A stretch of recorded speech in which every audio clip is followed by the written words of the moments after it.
Right, everybody.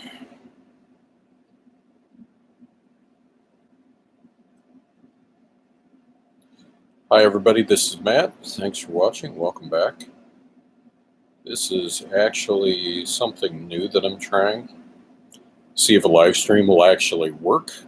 And if anybody happens to hop by the channel, please stop by and say hello. And if you happen to have any questions for me, I'll be more than happy to ask. But I'm kind of new to this because I haven't done this before with this channel, so this is brand new. And I didn't even know if it would work on this computer.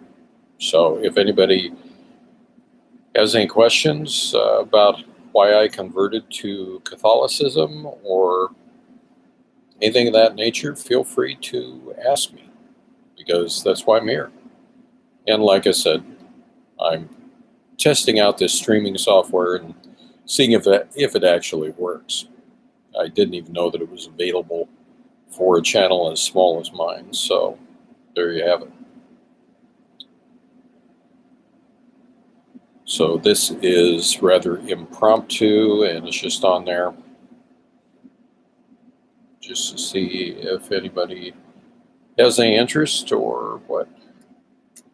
And again, like I said, just so I could check this out and see if it works.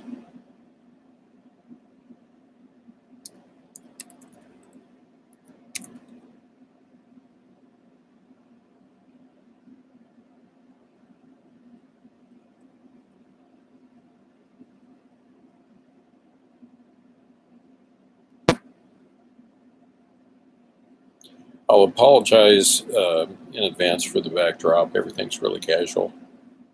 I'm just sitting here fiddling with the computer, so not in front of the normal video lights or anything like that.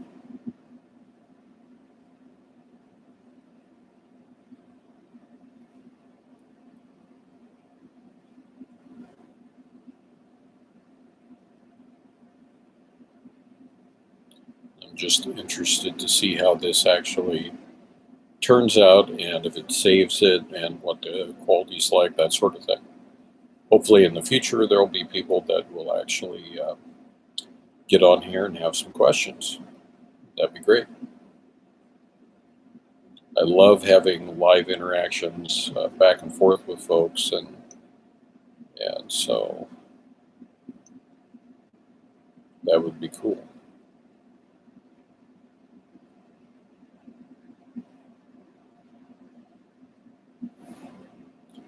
And I'm completely new to this software, so basically I have no idea what's going on, except it says I'm live.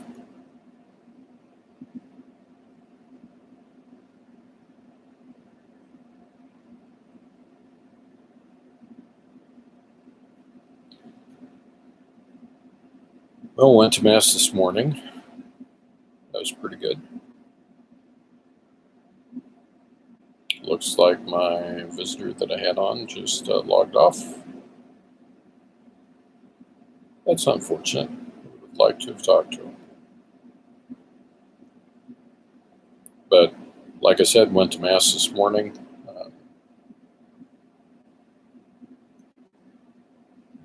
There weren't quite as many people in the parish today as I thought that there would be, especially since this is a holy day of obligation. But it was really another first for me because of my job and everything else. I don't have the opportunity to go to a daily Mass, and so this was pretty awesome. Plus, I was able to lecture and the daily reading being in Revelation, the book of Revelation. I mean, that was really great. So I felt honored to be able to be a lector today. Oh, we've got a few people on here. Welcome. Hey, if you have questions, I'm trying out this software for the first time, so feel free to chat. Anybody can chat, ask a question. If you want to know why I became Catholic, shifting over from Protestant, or you've got any other kind of question, feel free to ask. I'm pretty much an open book, as they would say. I'm just thankful that this software is actually working and that it doesn't seem to be doing anything kind of goofy, because unfortunately with computers, or as I call them sometimes, personal confusers, things oftentimes don't go quite as planned. But this is all right. It really is. I'm pleased with it so far. This is pretty much no fuss, no muss, easy to get to, and uh, far easier than actually what I had thought it would be. So once again, any questions, don't be shy. Feel free to ask me. So I'll just continue to talk, and if anybody has a question, just hop on and get into the chat and ask, because I'm not afraid to answer anything. Oh, well, greetings, Fernandez. You're all the way from Indonesia. Wow.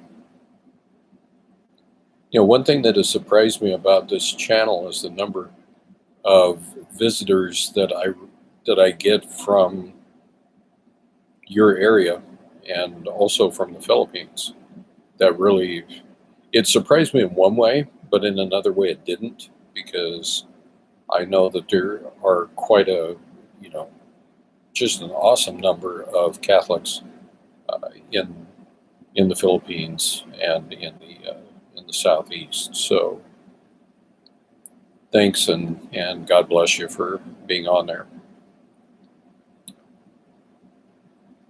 So anyway, what else can I talk about today? It's been going on in our church. Last night we just finished up a study on the Mass by Bishop Barron. He put together a study. It had a workbook and a DVD. Went into the Mass at length, and we do a study every summer where we meet on Wednesday nights, and whatever it is we're studying, we're just completely immersed in it. And last evening was the final one, and it was really good. The people that were participating in it had great questions, great insights. They were really engaged, more so than the year before and the year before that.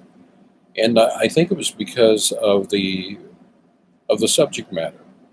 Bishop Barron did a really good job describing all of the elements of the Mass. And for me, being a former Protestant, that's actually quite helpful, because you cradle Catholics, you know the Mass backwards and forwards and inside out and all that sort of thing. But coming over from the Protestant side of the fence, the Mass is something that, there are elements in it that are, quite frankly, still mysteries to me. And the way that Bishop Barron explained it was really great. I enjoyed it quite a bit, but I really liked the people that were there and the questions, the thoughtfulness. One of the participants, she would bring in pages and pages of notes that she had made, as well as questions that she had. So again, I thought that was great. Just the insights that a lot of folks had was incredible. And they weren't all people from our parish. They were from multiple parishes. So again, I enjoyed that study. It just wrapped up, and we're getting into mystagogy, or not mystagogy. We're already in mystagogy, but RCIA classes start up here just in a couple of weeks. Okay, Mark. Hi, Mark. Mark says, I'm looking into Catholicism. Do you have to go through the RCIA course to become Catholic? I'm not sure what the next step is. That's a really good question, Mark. Generally, the answer would be yes. You would have to go through an RCIA course, and the part of that is also going to depend on where you're at and what is done in a local parish near you, what the priest is like. My understanding is in the past, generally people before RCIA came along would sit down with a priest, have meetings with a priest, make sure that from a belief perspective they understood what they were getting into when it came to becoming Catholic, and then they would meet with a priest and then give their first confession, get baptized if necessary, get confirmation. Today, usually how it's done is in RCIA. In our parish, it starts up on August the 24th. Classes will end at Easter. I was able to attend RCIA, but I came into the church early, way earlier, just simply because of my background. Having been a former Protestant preacher and things like that, I met with the people that ran the RCIA team, the priest, and so I was confirmed early. And that was great. It was a real blessing. But I continued to go to RCIA classes because it was a really great group of people. I still had a lot to learn about the faith. And so I just kept attending. But yeah, the RCIA course, real friendly. There's nothing judgmental in it. People are full of information. In my parish, you don't just have one or two people that are guiding RCIA. You'll have catechists, theologians, deacons, priests brought in, folks that have expertise in certain areas. And one thing that really got me in the RCIA process is one night a woman catechist comes in, and when she comes in, she begins to speak. She's going through a text, and she's going from Latin to Greek to English to Aramaic, and just like, bing, bing, bing, bing, bing. And I'm sitting there going, whoa, this is deep. This is awesome. And I was taking notes as fast as I could. The quality of people that we had there was really, really, really good. So I would contact your local parish, look for RCIA, and see who it is that you can talk to, and see when the classes begin, and join if that's what you want to do. I hope that helped to answer your question, Mark. I really do. If you have more questions, feel free to ask me, and I'll get back with you on it. Fernando says, can you tell us your family reaction when you converted? Oh boy. They did not like it. They did not understand it. My oldest daughter, when I told her, her first reaction was to literally start yelling at me. She started yelling at me, and she was saying, "We're not Catholic, we're not Catholic, we're not Catholic." So there was quite a bit of resistance there from my family, because I'd been a Protestant my entire life. I'd been a preacher. The bulk of the family were Protestants. I had two uncles that were Catholic, but they really didn't say anything about their faith. So my daughters were exposed primarily to Protestants, because they only met one of my uncles, and faith was not discussed in it. So they'd been in the Protestant church their entire lives from the time they were born, and they really didn't like it. They made sure that they knew that. And quite frankly, when I got confirmed, I did not think that they would even show up for my confirmation. But They did, and I'm glad that they did. I just explained to them that the reason I was becoming Catholic, a matter of conscience, because over the years, I was drawn to the Catholic Church. Now, if you would have told me 20 years ago, 30 years ago, 40 years ago that I would be a Catholic today, I would have said you were nuts. But God has a funny way of working things out, and I had just slowly been drawn to Catholicism.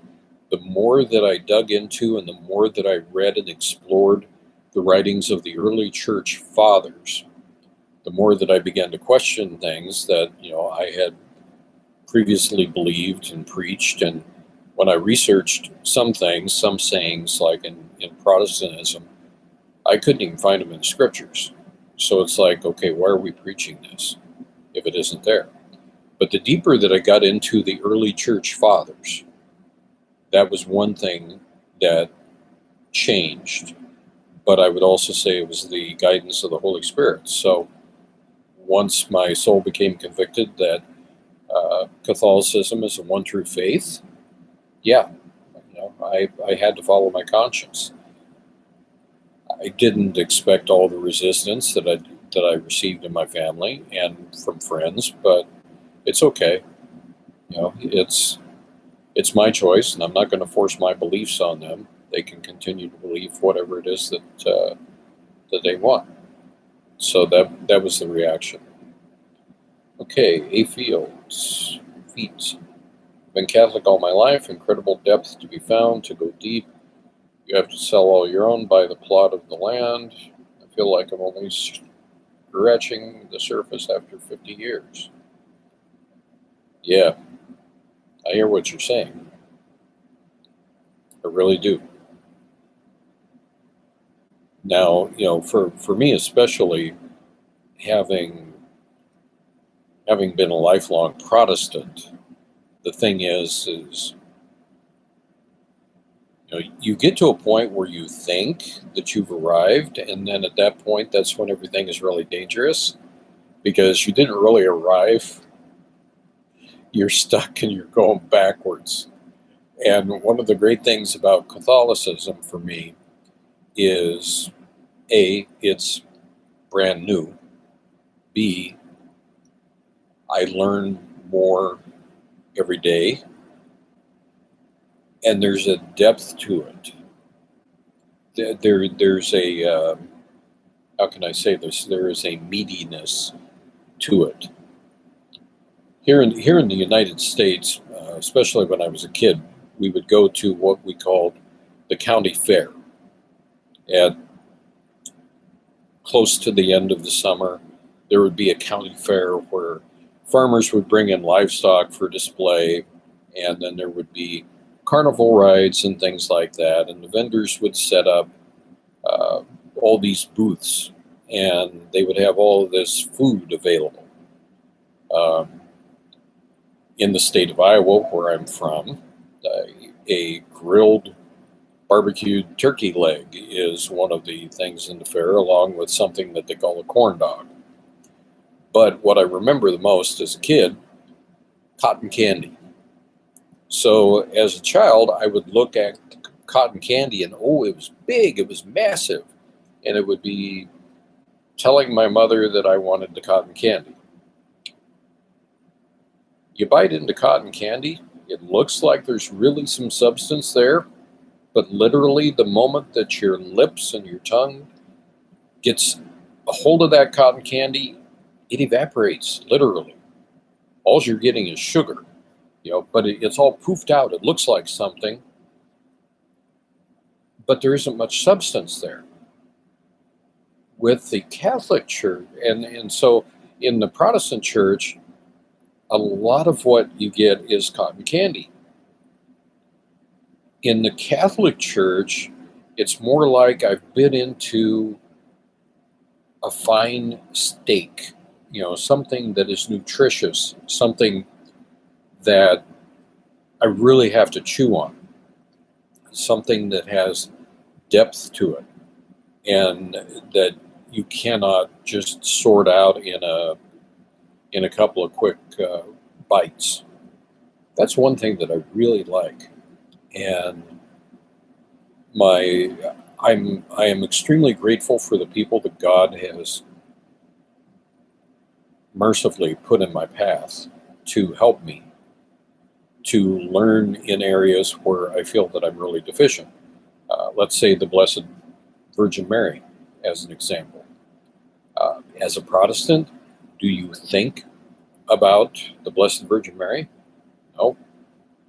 She gets a mention around Christmas time, and that's it, sadly. So I have missed out on a relationship with her for my entire life.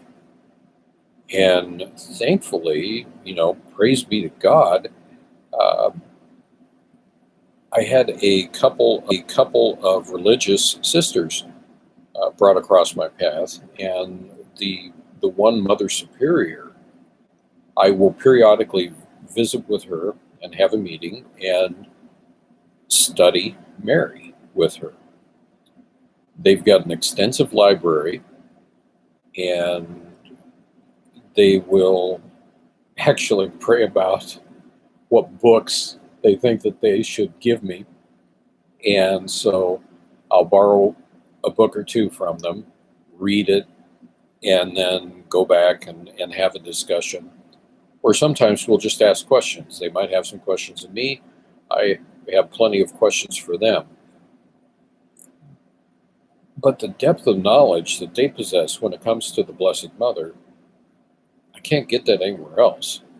So going to a religious sister is awesome, and I'm very thankful that they have been placed in my path, because the only other experience that I've had with sisters in my life was way back when I was a child, and I was 2 to 3 years old. I remember being in Mercy Hospital, and they thought I was going to die of pneumonia. And I remember the place being full of sisters in habits, and that they would take care of me in the hospital. So I have a really good memory of them. But after that, a huge gap. So again, I'm just simply grateful that God brings those types of people across my path, and I'm able to ask questions that they're willing to help to answer the questions, and it's fascinating to me. So yeah, it's very deep. And the one thing that I knew when I was going through the process, when I really made up my mind and I made the commitment to become Catholic, I knew that that would change my life forever. It wasn't a simple thing. Not like being a Protestant where you literally can hop from one church to another church to another church to another church. Because one big problem that we have in the United States is Protestants do a lot of church hopping, meaning that they might attend a church for a month or 2 or 6 months or a year, and then they disappear and they go to another church. Sometimes it's for really valid reasons because they're moving. Other times, not so much, because there might become a real popular church in town that offers coffee and donuts. It offers entertainment. It's got like a big jumbotron or something like that. And it's supposedly the latest and greatest in, happy, feel-good type of thing. But when it comes to church hopping, one thing that I realized 20, 30 years ago was that the biggest problem that we have with church hopping in Protestant circles is people, and this is my opinion based off of my experience and observation, that people quite often will go to a church and they'll attend a church to the level that they are willing to live to, the standard that they're willing to live to. The moment that the preacher says something that they don't like, so if I preached a sermon and I came down really hard on, say, premarital sex or abortion or something like that, and there were a few people that really didn't like that, chances are you wouldn't see them again. So they would hop churches. But a lot of times today, it is people that go to church that are willing to go to a standard. In the Catholic Church, when I was coming in, I knew that what I would be doing would be life-changing, that it was a commitment. It was not nearly as easy as being a Protestant. And so I knew that it was something that would affect me for the rest of my life. So I did not take it lightly. I actually had a lot of concerns about it, because the funny thing is I wasn't even sure that the Catholic Church would want me, that they would accept me, because I had walked away from preaching and Protestantism for quite some time because I'd become disgusted with it. I became disgusted with what they call the easy believism, where you say one prayer, supposedly, that they call the sinner's prayer, and after that you're good to go, you're saved forever, and you can live your life however you want to, and all allegedly is good. And I wasn't comfortable with that. I also wasn't comfortable with the prosperity gospel being preached in the church, the name it and claim it. The preachers that would say, well, if you give me $1, then God's going to bless that, and God will return 100-fold to you. And I didn't care for that, because they were basically taking money away from people and sometimes giving people false hope. So I was fed up with that. I didn't like it. In the Catholic Church, I knew instinctively that the Catholic Church had standards.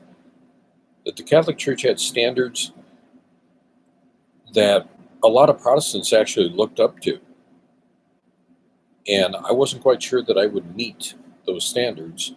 Henceforth, I wasn't sure that I would be able to be a Catholic. So I'm grateful that, God in His mercy gave me those graces. But becoming a Catholic was not something where one day I suddenly made a decision and said, oh, I'm going to be Catholic. No. I knew that it would impact the rest of my life, and it would be a forever change. And it has been. Thankfully, thanks be to God, since I became a Catholic, I've never missed a Mass. I've never missed a holy day of obligation. I love going to Mass. I love everything about it. And it's something that I want to do. One of my daughters said to me, well, you only go because you're obligated to go. No, it's because I want to go. And I love the people that I interact with at the parish.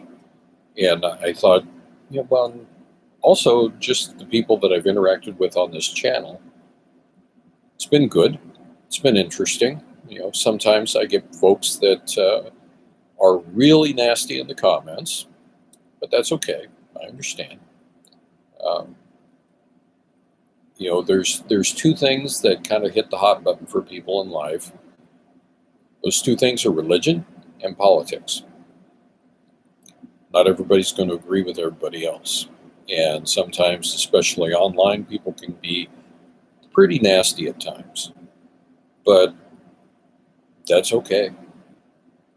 I mean, I'm used to, like in the past, literally meeting people face to face, knocking on doors, and talking to them about the Lord.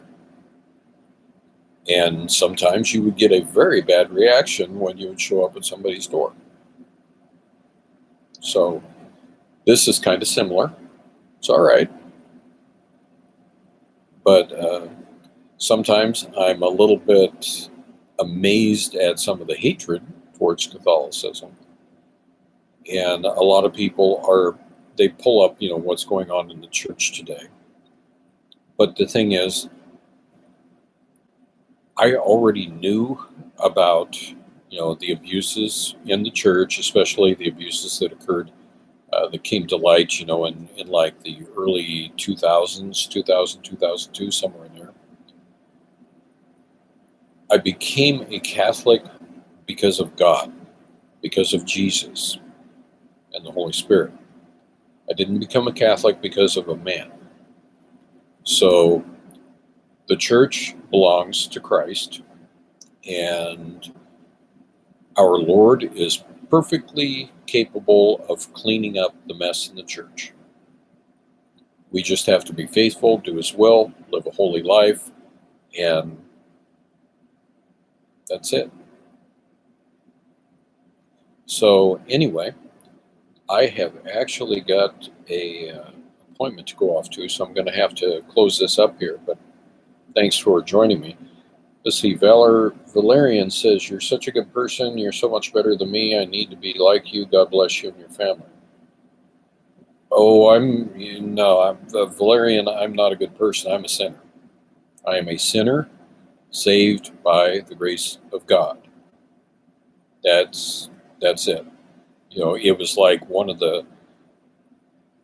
my big impediments to coming into the Catholic Church was I felt that I was so unworthy, because especially having been a Protestant preacher, turning my back on it and saying, I don't want to have anything to do with this anymore.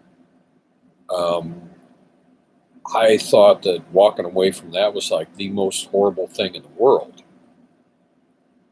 And, when I walked away from the Protestant church, I walked away hard.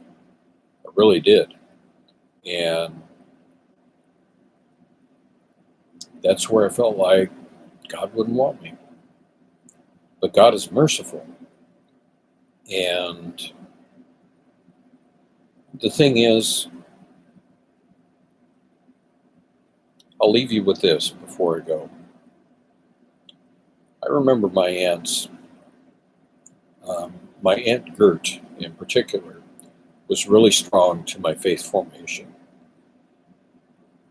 Aunt Gert was technically a member of the Methodist Church, but she would only go to church maybe once a year. But the thing is, she spent hours a day in prayer. She spent time in the Scripture on a daily basis. And she was constantly talking to me about God, about Jesus, about living an upright life. That woman put the fear of God into me like nothing else. And the thing is, with my Aunt Gert, after my father died when I was 8, and technically 7. But when my father died, we lived about 3 blocks away from my Aunt Liz and Aunt Gert. Aunt Liz and Aunt Gert had a really strong faith, and they lived it. They did the deal every day. It didn't matter that, they only rarely went to church. They lived their faith. So here in Iowa, we sometimes get really bad thunderstorms with tornadoes.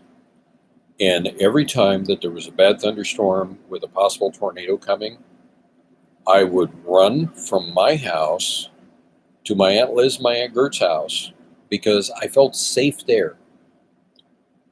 Because if there was any place that I felt the safest in the world, It was at Aunt Liz and Aunt Gert's. And why was that? It was because I knew God was there. I knew that they believed in God, and I felt safe there. So, such a wonderful thing. And if, God bless them. Yeah, just God bless them. That's all I can say. Anyway, my friends, I've got to leave. I've got an appointment to get to. I'm actually going to try to get on here later on today, or perhaps later on tonight. I just wanted to try this, but apparently it works, and I'm thankful for that. I might move into an area with a little bit less noise because it's been kind of hot lately, and background noise that you hear there is the air conditioner. But thought I would give it a try, and so far so good. This actually works. So I will catch you later, God willing, and may God bless each and every one of you. And until next time, take care and praise be to God. We'll see you later. Bye-bye.